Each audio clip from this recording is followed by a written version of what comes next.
dawn drifted over the far edge of Crow Ridge like a whispered apology, soft and gold and slow enough for a lonely man to notice. Hilton Crow stood on his porch with a mug of yesterday's coffee, its bitterness matching the quiet he carried in his chest. 2 years had passed since the earth closed over his wife, yet the house still felt as though it held its breath, waiting for something unnamed to return. He lived in steady rhythms now, fix the fence, tend the horses, watch the sky as if it might offer a sign. But lately, another rhythm had disturbed the mornings, faint and irregular as a hidden heartbeat. Each dawn a rustle came from the barn long before the sun warmed the shingles, and each dawn he told himself it was nothing more than wind teasing loose boards or a fox scuttling for shelter. Still, the sound lingered in his thoughts. It had a weight to it, a softness that did not belong to animals. Hilton knew the language of footsteps, the tremor of fear, the tremble of breath when someone tried not to be heard. For 3 mornings he tried to ignore it, holding on to the idea that the world outside his land had nothing left to give him. But on the 4th morning, something in that rustle tugged at him, something weary, something human. The coffee turned cold in his hand as he set the mug down and walked across the yard, dust rising around his boots like pale ghosts. The barn loomed ahead, half swallowed in shadow, its old planks silvered with age. Hilton pushed the door open slowly, letting light creep in so whatever waited inside would not feel cornered.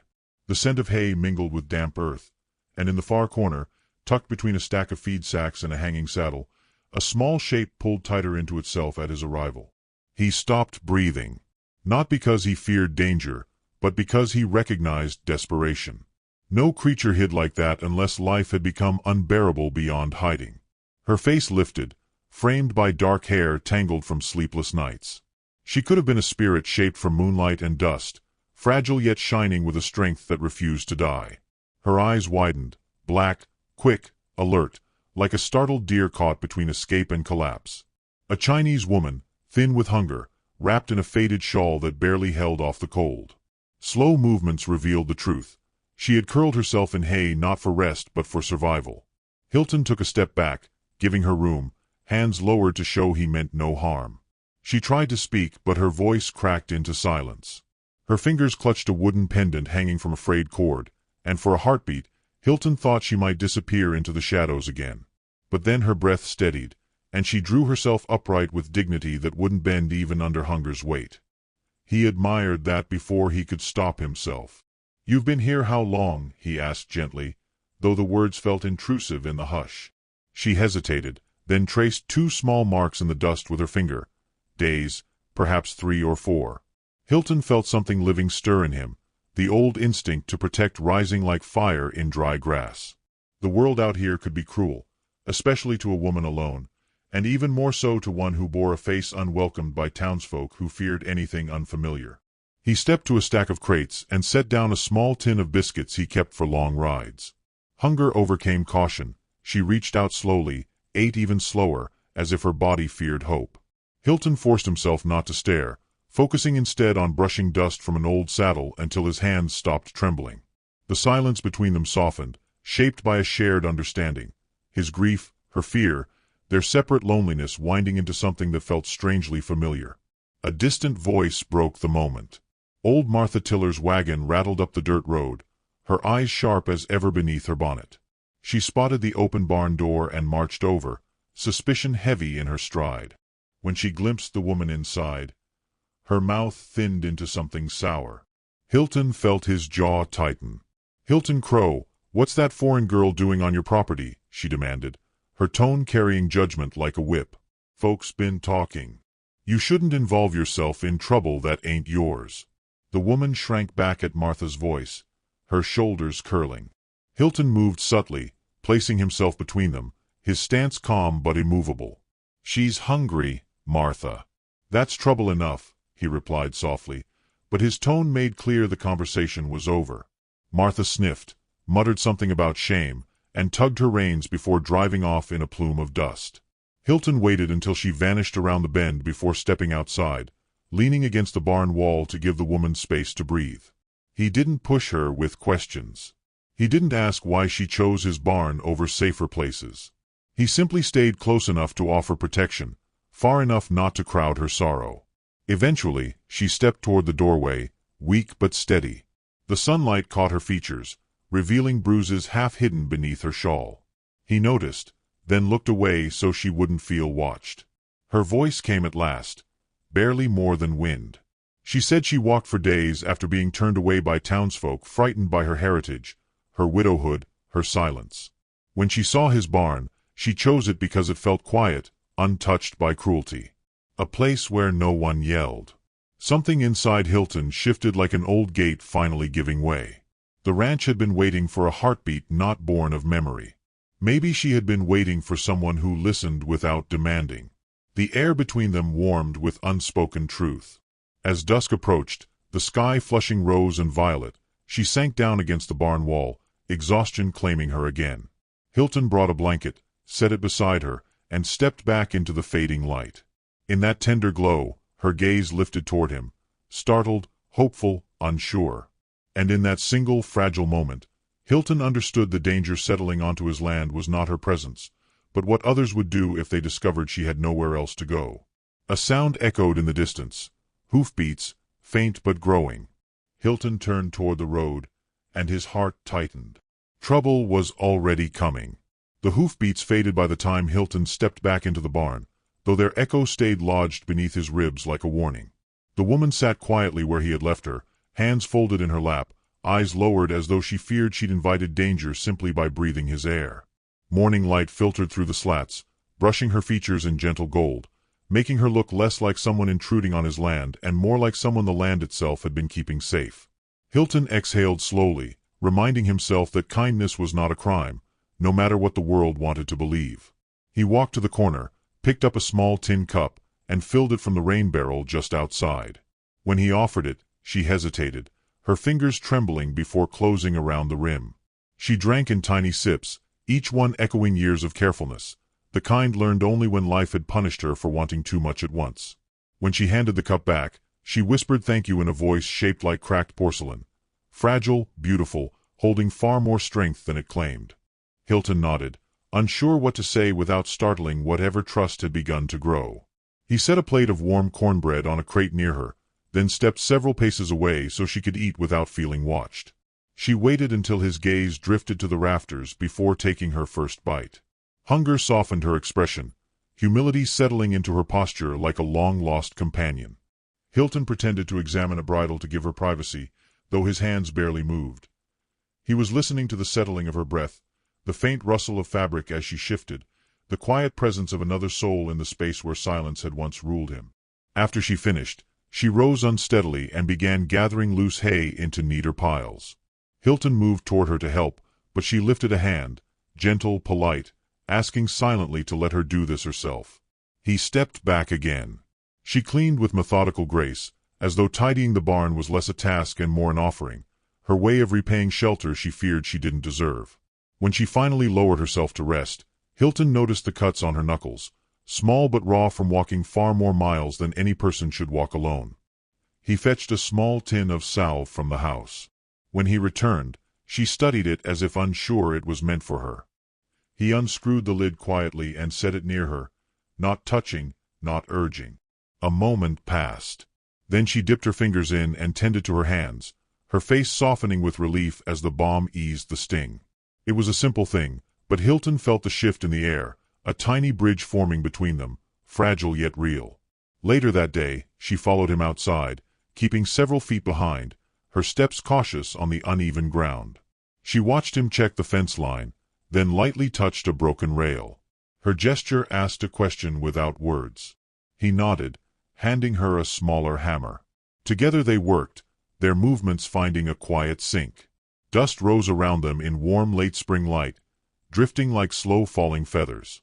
The breeze carried the scent of wild sage, and for the first time in years Hilton felt the land wasn't empty around him. When noon came, he sat by the creek with a simple meal, leaving space at his side. She approached with hesitant steps, pausing as if deciding whether she was welcome there. Hilton didn't look up but shifted slightly, making room. She sat. The sound of the creek filled the silence, steady and cool. She held her hands together tightly before speaking in halting English, telling him she was called Mei Lin, and that she had been a miner's wife until the mountain claimed her husband in a silent collapse. No one helped her afterward, she said. They blamed her for the bad luck, for her foreign words, for the way grief made her quiet. She had walked until her feet bled, searching for a place that didn't spit her out. Hilton listened with his head bowed, not trusting his voice to answer without cracking something open. Loss recognized loss. Silence recognized silence. They sat together, letting the creek say what neither of them could. On the walk back, she stumbled on a patch of loose stones. Hilton caught her arm before she fell. Her breath hitched, not from pain but from the shock of being held gently. She steadied herself quickly, giving him a small nod of gratitude. But when he released her, she lingered a moment longer than she needed to, as though part of her had forgotten what safe hands felt like. Deputy Silas arrived that afternoon, riding slow, his eyes sharp with unspoken judgment. He dismounted, tipped his hat stiffly, and asked if Hilton realized the kind of talk traveling through town. Hilton answered with a calm he didn't fully feel. She isn't hurting anyone. Silas warned him that the townsfolk didn't like outsiders, especially those with accents they didn't care to understand. Hilton replied that hunger didn't care about accents, and neither did he. Silas left with a grim frown, but Hilton saw the warning for what it was, a storm building on the horizon. After he rode away, Mei Lin stepped out from behind the barn where she had been hiding. Shame flickered in her features, mixed with fear that she had burdened him. Hilton shook his head. "You're not trouble," he whispered, and though she didn't fully believe him, something in her eased. The sun dipped low, painting the ranch in amber. Mei Lin began to hum while washing a tin pot near the creek, the melody soft and full of longing, a lullaby carried across oceans. Hilton paused nearby, struck by the sound. It didn't belong to this land, yet it soothed something ancient in him. Her voice trembled once, then steadied, as though she was letting a small piece of herself rise to the surface. When she noticed him listening, she stopped abruptly, embarrassed. He didn't speak, just nodded, a quiet acknowledgement of something sacred. She seemed to understand. As night crept in, Hilton brought a blanket to the barn again. Mei Lin accepted it with a small bow of her head. He lingered in the doorway, studying the horizon where the last sliver of daylight vanished. Then he felt it, the distinct tension of being watched. A flicker of movement near the distant fence line. A lantern's brief glow. Someone out there, waiting. Hilton stepped back into the shadows, jaw tightening. Trouble wasn't just coming anymore. It had already arrived. Morning spilled across Crow Ridge like a breath held too long, warming the chill that had settled over the ranch the night before. Hilton stepped out early, expecting the unease from yesterday to return, but instead he found Mei Lin already awake, her small form bent over a bucket of water by the barn. She worked with steady, careful motions, as though she believed each act of helpfulness might anchor her more securely to this patch of earth. When she lifted her head, the rising sun caught in her dark hair, turning each strand into a thin stroke of ink brushed across morning light. Hilton felt something loosen in his chest, something that had held him too tightly for too many seasons. She offered a tentative nod, as though unsure whether she still belonged here after the tension with Deputy Silas. Hilton nodded back, the smallest of gestures, yet one that softened the space between them. He walked toward the horses, but he kept her in the corner of his eye, not out of suspicion, but out of a quiet wanting to make sure the world stayed gentle around her. Later, when he set out to repair the northern fence, she followed a few paces behind, carrying a small pouch of nails. She didn't ask to help, she simply arrived in the moment, her presence light as wind brushing wheat. Hilton handed her a shorter hammer. Their eyes met briefly, hers searching for permission, his offering it without words. Together they worked, the rhythm of their movements settling into an unexpected harmony. The sound of metal against wood echoed across the land like a slow heartbeat, steady and shared. When Mei Lin leaned into the fence to test its strength, her sleeve fell back, revealing bruises that had not yet healed. Hilton looked away quickly, not wanting pity to be the first thing she saw on his face. But she noticed anyway. A faint shadow crossed her expression, the kind worn by someone who has grown used to hiding pain behind lowered eyes. She turned slightly, adjusting her sleeve. Hilton said nothing, but he tightened the wire with more force than necessary, the metal snapping into place like a vow whispered to the earth. By midday, they walked into town together for supplies. Hilton didn't plan for it. She simply fell into step beside him, her quiet presence making his world feel strangely balanced. But the town wasn't as welcoming. The moment they stepped onto Main Street, whispers slid through the air like cold drafts. Shopkeepers paused in their tasks, eyes narrowing, judgment pooling in doorways and windows. Mei Lin's steps faltered. She held her shawl closer around her shoulders, as though hiding the softness of her spirit might shield her from the sharpness around her. Hilton walked half a step ahead, forming a silent barrier between her and the world that preferred its strangers distant. He didn't touch her, but the space he claimed for her felt more protective than any hand on her arm could have been. Inside the mercantile, the owner cleared his throat, eyes flicking between them before deciding to speak to Hilton alone, ignoring Mei Lin entirely. Hilton accepted the flour and salt without responding to the man's coldness, but when he turned to leave, he paused long enough for the silence to become meaningful. Mei Lin seemed to draw courage from that small defiance. Outside, she whispered an apology so soft he almost missed it. He shook his head. "You don't apologize for breathing," he murmured, and the words made her blink as though she wasn't accustomed to being defended, even by sentiment this small. On the walk back, she told him pieces of her life, the faintest fragments of memories carried over an ocean. How her mother taught her to braid red thread for good luck. How her husband used to hum old river songs at night. How she had once believed that kindness, like water, could shape even the hardest stones. Hilton listened to her voice as though it were a soft lantern guiding him through long-abandoned halls in his own heart. She spoke quietly, but the honesty in her words felt like a bridge forming between the broken parts of two distant worlds. When they reached the ranch, she surprised him by preparing a pot of rice and broth she made from the modest ingredients he kept. The aroma drifted through the barn, warm and comforting, the kind of scent that wrapped itself around the bones and whispered of home. Hilton sat on an overturned crate, tasting the meal slowly as Mei Lin watched with nervous anticipation. He nodded once, small, firm, sincere. The relief in her face lit the barn like a lantern held close to the heart. As days passed, their connection didn't bloom with sudden passion. It grew in tiny, steady ways.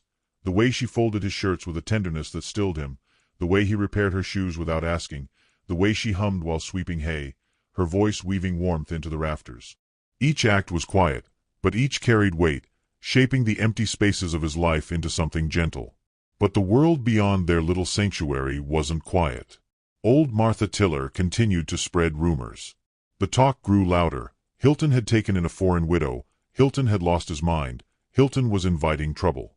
And trouble listened. Lantern lights flickered more often near the edge of his land. Footprints appeared by the fence in places no one should have been. The air thickened with tension even on clear days. One evening, as Hilton and Mei Lin worked side by side picking late spring herbs near the creek, she braided a small red charm from the threads of her shawl. Her fingers moved with delicate precision, shaping the thread into a protective knot. She offered it to him without speaking, her eyes lowered but steady. He accepted it as though accepting something sacred, tying it to the horn of his saddle with silent reverence. A gift like this wasn't simply gratitude, it was trust, offered softly and without condition. When Mei Lin looked up, her gaze lingered on him longer than usual. In that stillness, something unspoken passed between them, something neither of them dared name yet. But the moment fractured as a distant shout echoed from the western ridge. Hilton stiffened, turning toward the sound.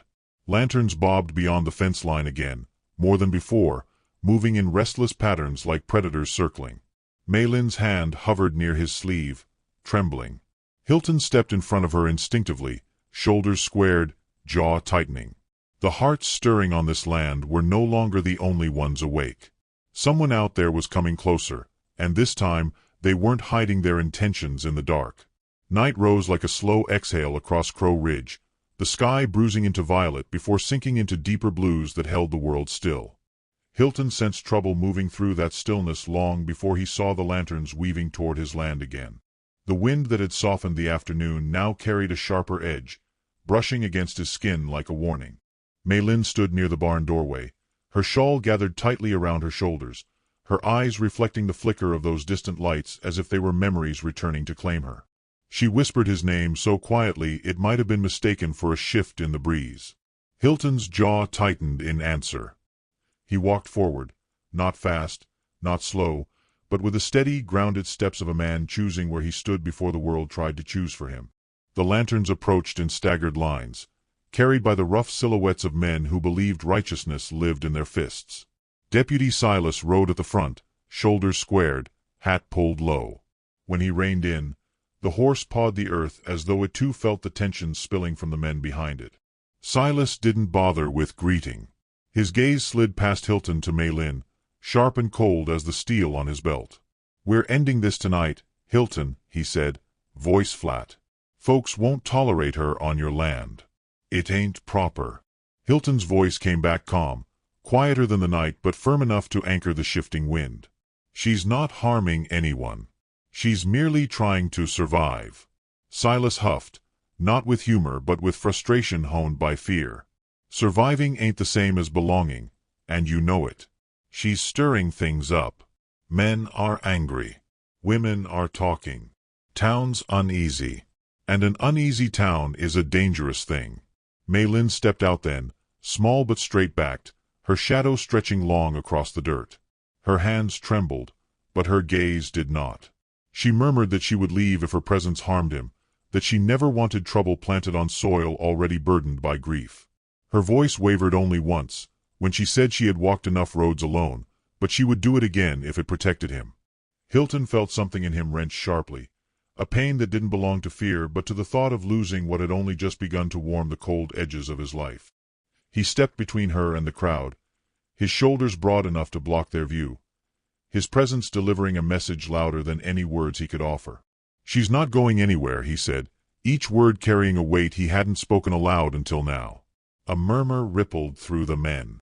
Some spat into the dirt, others shifted uneasily, adjusting hats or coats, as though the darkness itself had grown too thick to breathe. Silas dismounted slowly, dust rising around his boots like smoke. "The law can't help you if you choose to shelter trouble," he warned, eyes narrowing. "And your neighbors won't either." Before Hilton could respond, thunder rolled across the ridge, low and rumbling, a storm gathering with a suddenness that felt almost sentient. The wind picked up, swirling grit around their feet, sending lantern flames twisting wildly. Lightning split the horizon in a jagged flash that illuminated Mei Lin's frightened face and Hilton's unyielding stance. Silas cursed under his breath. "Storm's coming in heavy. We'll settle this another night," he growled, swinging back onto his horse. The men withdrew reluctantly, their figures swallowed one by sheets of rain sweeping across the land.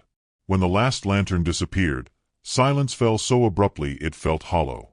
The first drops hit the earth with the sound of soft footsteps returning from a long journey. Hilton turned to Mei Lin, finding her shaking. He reached out slowly, giving her time to pull away. She didn't. Inside the barn, the storm's voice grew louder, rain drumming against the tin roof, wind pushing hard against the walls like a restless spirit. Mei Lin sat on a crate, hands clasped so tightly her knuckles blanched. Hilton knelt before her, not touching, but close enough that she could draw steadiness from his presence. "I won't let them force you out," he said softly. "Not tonight. Not ever." Her composure finally cracked. Tears slipped down her cheeks, not dramatic, not loud, just the quiet breaking of someone who had carried too much alone for too long. She said she had never known a man to stand for her, that kindness from strangers often came wrapped in pity or fear, never in steadfastness. Hilton listened, feeling each word settle deep in the places he thought grief had hollowed beyond use. He lit a small lantern and set it between them, its glow casting gentle gold across her face. She began to hum again, her mother's lullaby, voice trembling at first, then growing steady as she matched its rhythm to the storm. Hilton bowed his head, letting her song wash over him like a soft river of memory he hadn't realized he missed.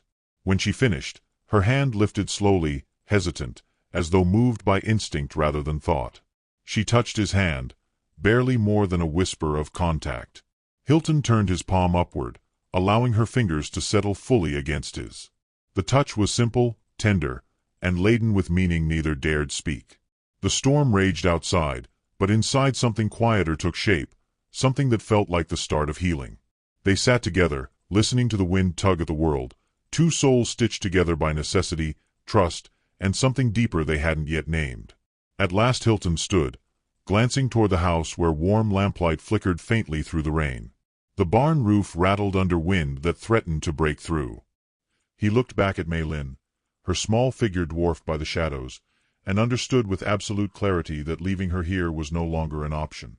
"Tomorrow," he said quietly, voice carrying the gravity of a decision long in the making, "you move into the house. No more nights in the barn." She inhaled sharply, the kind of breath a person takes when handed a lifeline they never expected to receive. But before she could respond, another sound cut through the storm, a distant whistle, thin and eerie, drifting from the ridge. A signal, not of retreat, but of return. Dawn rose with a gentleness that felt almost deliberate, as if the sky had chosen mercy after the long, restless night. Hilton stepped out of the house with sleep-touched eyes and a heartbeat still tangled in the memory of that eerie whistle echoing across the ridge. The storm had passed, leaving the land washed clean and smelling of damp earth and pine. Wind brushed cool fingers through the grass, bending it in slow waves that glimmered beneath the first touch of sunlight. And there, standing just outside the barn with her shawl drawn close, was Mei Lin, waiting for him without knowing whether she truly had a place to stand. The sight of her in that soft light struck him with a surprising force. She looked so small against the vastness of the land, yet something about her presence anchored the morning itself. Slowly, he walked toward her. She kept her gaze low until his shadow touched her feet, and only then did she lift her eyes. They were rimmed with the exhaustion of nights spent fearing footsteps, words, and unkindness, but beneath it lived something new, something cautious, tender, blooming from trust she had never expected to feel again.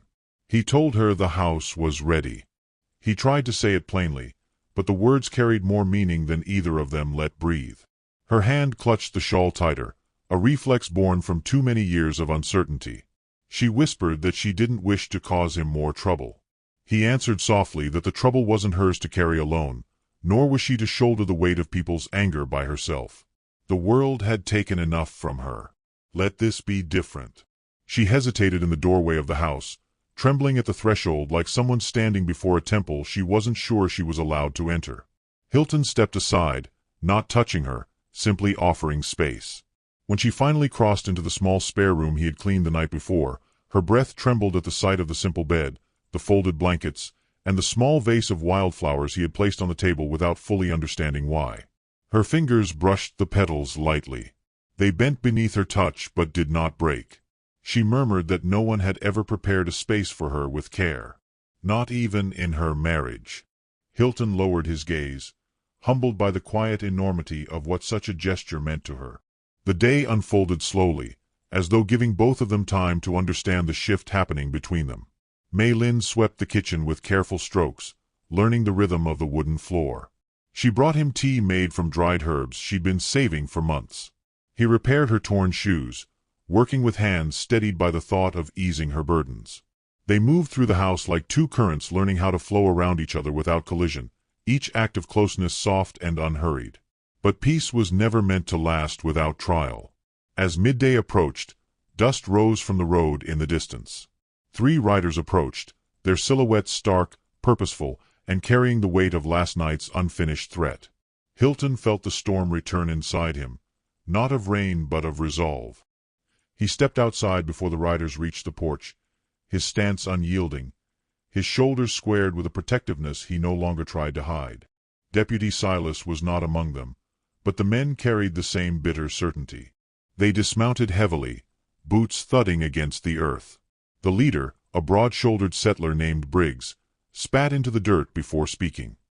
He said the town had talked long enough. That Hilton had no right bringing a foreign widow into their community. That her presence was stirring fear, and fear would turn into violence if he didn't end it now. Hilton did not raise his voice. Anger didn't need volume to hold its ground. He said she was under his protection, and he wouldn't abandon her to satisfy ignorance disguised as concern. Briggs stepped closer, hand brushing the handle of his holstered gun in warning. Hilton matched the step. The air thickened. The earth held still. Then Mei Lin stepped onto the porch. She didn't speak. She didn't shrink. She simply stood there, hands clasped before her, face calm despite the tremble of hope and fear living behind her eyes. And something in that quiet, in that abiding dignity, unsettled Briggs more than any threat Hilton could have given. Briggs shouted at her, wanting her to understand that her presence would bring ruin. That she didn't belong. Maylin swallowed, lifting her chin. Her voice, when it came, was gentle but steady. She told him she had walked countless miles trying to find a place where she could breathe. She said she asked for nothing but the chance to exist without being hunted by grief and cruelty. And she said she wasn't running anymore. Hilton stepped beside her. Not in front. Beside. The shared stance said everything words couldn't. Briggs cursed, drew his gun halfway, and for a terrifying heartbeat the world balanced on the edge of violence. Hilton shifted, his hand near his own holster, not for attack but for defense. But before Briggs could aim, a sudden gust of wind whipped across the land, sending dust spiraling upward and rattling the porch boards. Maylin's red thread charm, tied to Hilton's saddle, fluttered wildly in the breeze, catching Briggs's eye. That tiny symbol, glinting against sunlight, seemed to break the tension. Briggs hesitated, jaw tight. The other men murmured uneasily. Something about Hilton's unwavering stance, Maylin's quiet courage, and the restless wind made them rethink the lines drawn in anger. Briggs huffed, holstered his gun, and called his men back. "This ain't over," he said, but his voice lacked the conviction it held hours before. They rode away, leaving dust and the faint echo of resentment behind them. When the last rider disappeared over the ridge, Maylin's strength faltered. Her knees softened, and she pressed a shaking hand to her chest. Hilton caught her gently, guiding her inside before the weight of fear and adrenaline could pull her down. She leaned into him, not out of weakness, but because trust, once born, seeks a place to rest. Inside the quiet of the house, with the wind still stirring outside like a restless messenger, Hilton looked at her with a tenderness he no longer tried to hide. He said he didn't want her in the barn, or on the edge of town, or anywhere she had to shrink to survive. He wanted her here. Wanted her laughter warming the walls, her presence softening the rooms, her courage shaping the days ahead. He said it with the restraint of a man who understood that deep truths deserved slow, careful release. Maylin's breath quivered, tears pooling before she could stop them. She touched his wrist with trembling fingers and whispered that she had never been chosen before. Not like this, not wholly, not without condition. She said choosing him in return felt like opening the last, locked door of her heart. And in that sunlight-filled room, stripped of fear and shadows, they understood something had quietly taken root between them, something stronger than storms, whispers, or wandering grief. That evening, under a cottonwood tree bending in the warm late-spring breeze, Hilton asked her, softly, almost reverently, if she would stay not as a guest, not as a burden carried by kindness, but as the woman he wanted by his side in every season to come. She nodded through tears, a silent yes glowing brighter than any spoken vow. They married moments later, witnessed only by wind, earth, and the quiet certainty that some souls were meant to find each other after long roads. Hilton placed her red thread charm over his vest, a symbol of a life rebuilt from fragments. Maylin pressed her forehead to his chest, whispering that the home she sought had been him all along. Yet as dusk settled and the horizon darkened, Hilton glanced toward the ridge. A new lantern glowed there, not angry, not threatening, but watching, as if the world, stirred awake by their courage, was waiting to see what they would do next.